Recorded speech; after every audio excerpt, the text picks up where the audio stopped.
Ito ang lihim ng puso ko,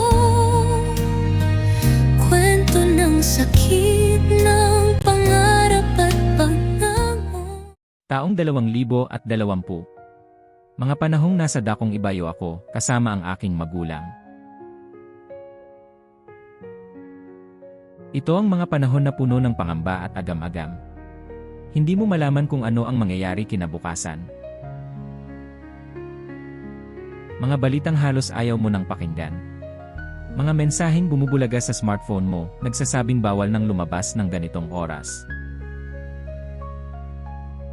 Naaalala niyo ba ang mga panahong iyon?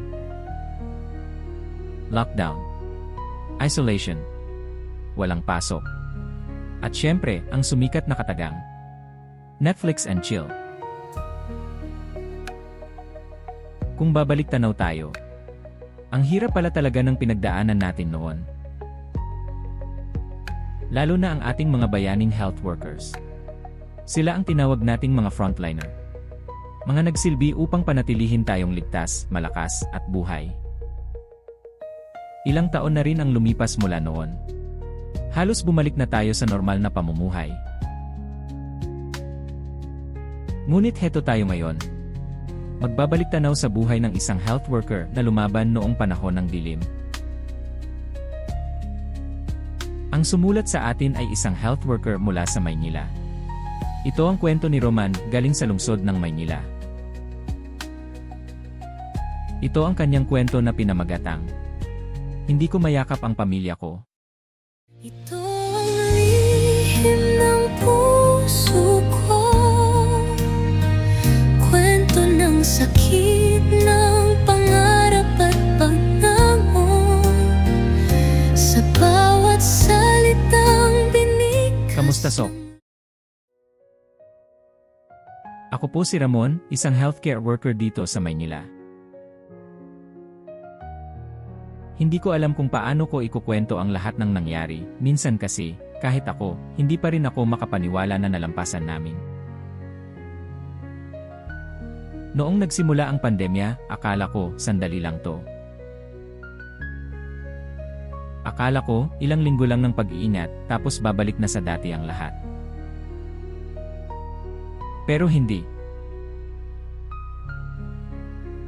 Ang ospital namin parang naging ibang mundo.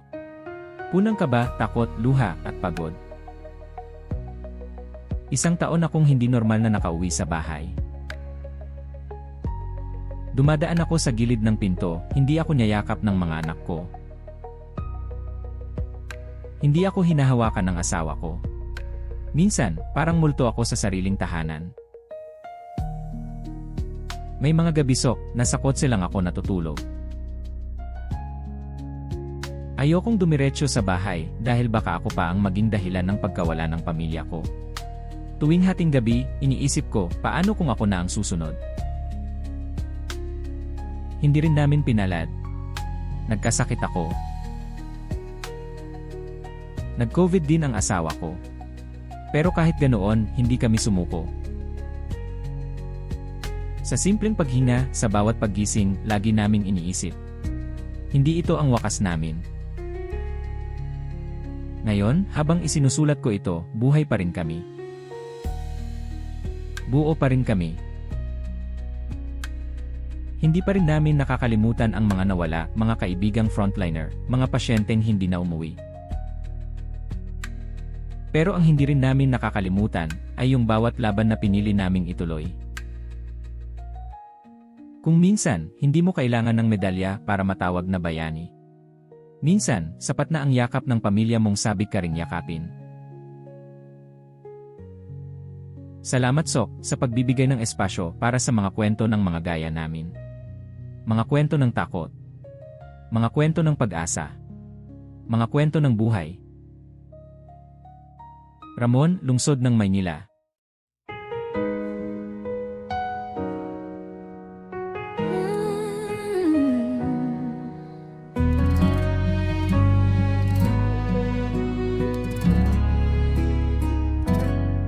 Sa likod ng salamin, luha ang di mapansin. Sa bawat hakbang ko, kabang kasabay.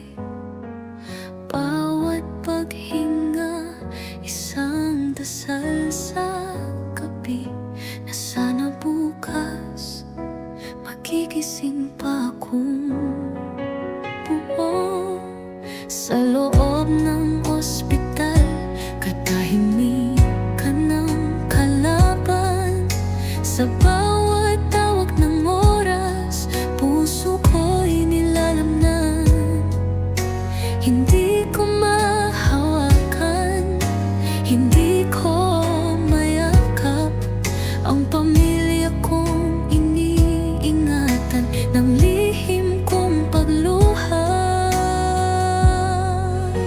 Ako'y lumalaban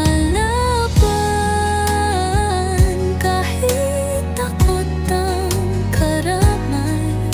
Sa bawat pagod, sa bawat luha na itinatago ng salamin. Pangako ko sa dulo ng dilim, muling babalik ang liwanag para sa atin. Sa bawat kotse, gabing mag-isa, sa bawat pader ng lungkot na tinatawid ng alaala. Ang pamilya ko'y tahanan ko sa isip, kahit sa piling ng panganib. Hindi ako nag-iisa. Ako'y lumalaban kahit takot ang karamay. Sa bawat pagod, sa bawat luha na itinatago ng salamin. Pangako ko sa dulo ng dilim, muling babalik ang liwanag para sa atin.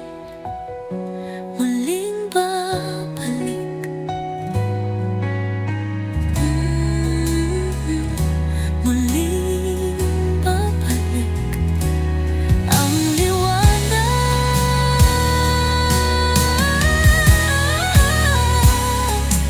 para sa atin.